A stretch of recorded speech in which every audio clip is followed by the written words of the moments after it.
Hola, muy buenos días, bienvenidos a nuestro webinar. Mi nombre es Ezequiel Vives y como seguramente ya sabéis, la idea de este webinar es comenzar qué actividad maliciosa hubo relacionada con el coronavirus en estos últimos 3 meses. No olvidemos que los cibercriminales siempre están atentos a noticias y eventos del mundo porque a ellos les sirve a la hora de hacer más realistas y aumentar la efectividad de sus campañas de distribución de malware, phishing y demás. Algunos números obtenidos por Trend Micro en base a Smart Protection Network en estos últimos 3 meses permite conocer que hubo 907.000 correos de spam utilizando el coronavirus, 737 piezas de malware únicas, se multiplicó por 220 el volumen de spam incluso entre febrero y marzo, se detectaron 48.000 accesos a sitios maliciosos relacionados con coronavirus. No olvidemos que ya desde comienzo de años todos los dominios relacionados con coronavirus, COVID, corona, etcétera, habían sido registrados. Esto porque los atacantes claramente se estaban preparando de cara al futuro. Aumentó en un 260% el aumento al acceso a sitios maliciosos y Estados Unidos ha sido el país con la mayor cantidad de detecciones, lo cual no es de extrañar porque es una superficie de ataque más que interesante y siempre está en el punto de mira de los cibercriminales. No olvidemos todos los ataques que han sufrido sus estados, ayuntamientos y departamentos de policía. ¿De qué hablaremos en este webinar? Básicamente va a estar dividido en 4 puntos. Por un lado, las principales amenazas que se encuentran utilizando el COVID-19, qué se habla del COVID-19 en los foros del cibercrimen, cómo se han distribuido las amenazas en estos últimos 3 meses y cómo podemos proteger a nuestros usuarios durante este estado de confinamiento. Las amenazas se encuentran utilizando el COVID-19. Principalmente lo vamos a estar analizando desde el punto de vista del correo electrónico, la navegación y el malware como tal. Por el lado del correo electrónico, como siempre, no puede faltar el spam, que es el principal punto de distribución de todo este tipo de amenazas. No olvidemos que los atacantes utilizan el correo electrónico en más del 90% de los casos porque es algo gratuito y toda organización lo utiliza, tanto para las comunicaciones internas como externas.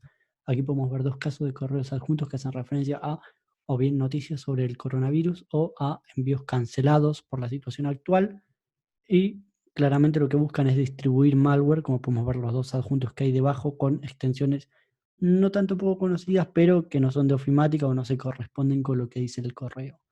También hubo una campaña puntual muy orientada a Brasil, en la que se distribuían formularios de phishing bajo la premisa de poder acceder a una noticia exclusiva sobre una vacuna para el coronavirus. El Business Email Compromise también tuvo un resurgimiento, no solo por utilizar al coronavirus dentro del sentido de urgencia a la hora de solicitar un pago y demás, sino porque en el confinamiento y tal es mucho más difícil que las personas lleven a cabo procedimientos de verificación y validación ante este tipo de correos. Entonces, claramente los atacantes tienen mucha mayor probabilidad de tener éxito. También se han distribuido diferentes estafas solicitando donaciones y demás en nombre de la Organización Mundial de la Salud que claramente son fraudulentas. No es de extrañar que Italia, por todo el impacto que ha llevado el coronavirus sobre ellos, se haya convertido en uno de los principales objetivos de estas campañas de distribución, como aquí podemos ver, por ejemplo, un correo electrónico que llevaba adjunto un doc que solicita deshabiliten las macros para ver los contenidos con el fin de descargar malware en el ordenador. Los correos de sextorsión han variado la técnica, ahora no amenazan con publicar un video íntimo, sino con contagiar al receptor del correo y a toda su familia con coronavirus. Por otro lado, una campaña puntual que ha llegado a España es esta, que la hemos visto en varios clientes, en la que llega un correo en que se habla sobre una supuesta denuncia e investigación contra la organización, la cual es completamente fraudulenta y en caso de pinchar los enlaces lleva a un dominio en Italia que hoy en día se encuentra hospedando no solo formularios de phishing, sino también malware. Por el lado de la navegación web han surgido muchísimos sitios impersonando a la OMS, al Sistema de Salud Nacional del Reino Unido y demás con diversos formularios de phishing para robar información y han surgido también sitios donde se habla sobre donaciones y demás, donde se pide que se efectúe un pago, lo cual también es completamente falso. Y han surgido también sitios con diferentes test de coronavirus, noticias de coronavirus y demás que solicitan que se descarguen aplicaciones no solo para el ordenador, sino para el móvil, lo cual a los atacantes también les resulta muy útil, porque no olvidemos que hoy en día en nuestros móviles no solo llevamos cosas de nuestra vida personal, sino el correo corporativo, quizás archivos del trabajo y demás. También han surgido diferentes cadenas en redes sociales, principalmente Facebook, donde se habla de meses gratis en Netflix y demás, lo cual también es completamente falso.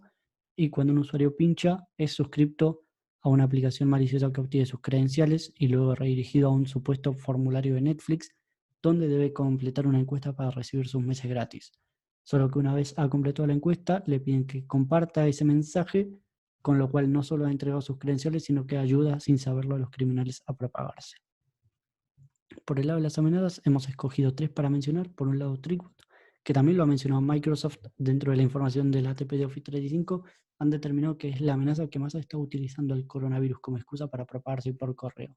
No nos olvidemos que TrickBot es un troyano bancario polimórfico y modular, que es el principal método de distribución de ransomware Ryuk, que a tantas organizaciones ha afectado en los últimos meses. No nos olvidemos de Prosegur, Everis, el hospital de Torrejón, sin ir más lejos, que fue este año, lo cual es aún más preocupante teniendo en cuenta la situación actual. Luego Hawkeye, que es un keylogger bastante complejo que no solo es capaz de capturar keystrokes del ordenador, sino también robar información y exfiltrarla del mismo. Y un Windows Locker que ha sido llamado Corona Locker por su temática con coronavirus. Sobre este mismo estaremos hablando un poco más en una publicación de nuestro blog hoy más tarde, así que les invito si quieren acercarse y leer un poco más. Por el lado de los foros del cibercrimen, como todos sabemos, hay un underground donde los cibercriminales venden muestras de malware, exploits y demás. ¿Qué ha sucedido estos últimos meses con el coronavirus? Bueno, se han visto muchas publicaciones sobre exploits, amenazas y métodos de phishing utilizando el COVID-19. Esta captura puntualmente es de un malware que se instalaba en los ordenadores que pretendía ser una especie de tracker que iba notificando nuevos casos de coronavirus cuando en realidad era un malware corriendo por detrás. Luego se ve que han estoqueado mascarillas, las cuales se están vendiendo, igualmente con el papel higiénico y, como siempre, también la venta de drogas. Respecto a la distribución de las amenazas, Trend Micro ha elaborado este gráfico que muestra un poco los porcentajes de lo que se estuvieron viendo estos últimos 3 meses y en mayor detalle podemos ver que Estados Unidos fue uno de los países más afectados por todo esto, como comentábamos anteriormente. Luego, el acceso a las URLs maliciosas vemos que claramente ha aumentado en marzo. Lo mismo sucede con las detecciones de spam. ¿Por qué ha sucedido esto? Principalmente porque a finales de febrero, comienzos de marzo, fue cuando en el mundo y la gran mayoría de las organizaciones se ha comenzado con el teletrabajo y el confinamiento. Es algo que los atacantes están explotando porque, como comentábamos anteriormente, el hecho de que una persona esté en su casa la hace un poco más susceptible a convertirse en víctima. Por el lado de la detección de malware, lo mismo. El mayor pico se ha visto en marzo. Ahora bien, ¿cómo podemos proteger a nuestros usuarios? Si bien nosotros siempre planteamos que la ciberseguridad tiene que entenderse como algo en múltiples capas, hoy nos interesa más comentar cuáles son los principales riesgos durante el confinamiento. El correo electrónico por un lado, la navegación web y finalmente la falta de procedimientos. Correo electrónico por ser el principal método de distribución y hoy en día hay organizaciones que creen que con un anti-spam y un antivirus en el correo está todo solucionado cuando no es así. Hay que contar con tecnologías avanzadas porque hoy en día contar únicamente con patrones es quedarse corto. A los atacantes no les cuesta nada crear nuevas variantes. De hecho, ellos pasan por diferentes motores antivirus, todas sus muestras para validar que no sean detectadas antes de enviarlas. Entonces, contar con alguna tecnología adicional y avanzada como puede ser el sandboxing o el machine learning realmente ayuda a frenar estos ataques. La navegación web, principalmente porque se ha perdido visibilidad y control, el hecho de que las personas trabajen desde sus casas con, en algunos casos, sus ordenadores y a través de sus propias redes, significa que ya no pasan por diversos controles que existen en una organización como puede ser un proxy, un firewall y demás. Entonces esos equipos están expuestos y dependiendo de la configuración que se tenga o no en una VPN, podría también significar que en caso de que se infecte, se comprometa también la red corporativa. Y finalmente la falta de procedimientos, porque como comentamos antes, la distancia está facilitando la ingeniería social. No se llevan a cabo procedimientos de validación cuando se solicitan pagos, es menos probable que la gente reenvíe un correo electrónico a la gente de seguridad informática para saber si es legítimo o no, y esto claramente los atacantes lo están sabiendo aprovechar.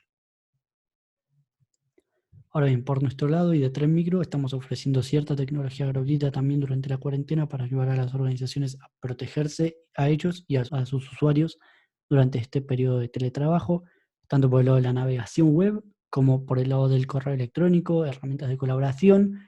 Los servidores también, no nos olvidemos que desde que se ha comenzado con esto, muchas organizaciones han publicado sus servidores de cara a Internet, e incluso servicios dentro de los mismos, lo cual no quita que un atacante intente explotar vulnerabilidades, sea en software o en sistema operativo que puedan no estar parcheadas, o también puede ser algún tipo de ataque de negación de servicio, por ejemplo. Y finalmente, un antivirus para ayudar a complementar la protección por el lado de los equipos personales de los usuarios que no cuenten con ordenadores corporativos. Y lo que se entiende que es complicado en estas fechas, pero no quita muchas organizaciones lo están haciendo justamente ahora, aprovechando el momento es la educación y evaluaciones de concienciación a los usuarios, ¿no? Campañas de phishing controladas y demás para ver qué usuarios podrían convertirse en víctimas y en base a eso brindar charlas de concienciación para que no se conviertan en víctimas y puntos de entrada para los cibercriminales. Así que bueno, eso sería todo. No sé si hay alguna duda, alguna consulta.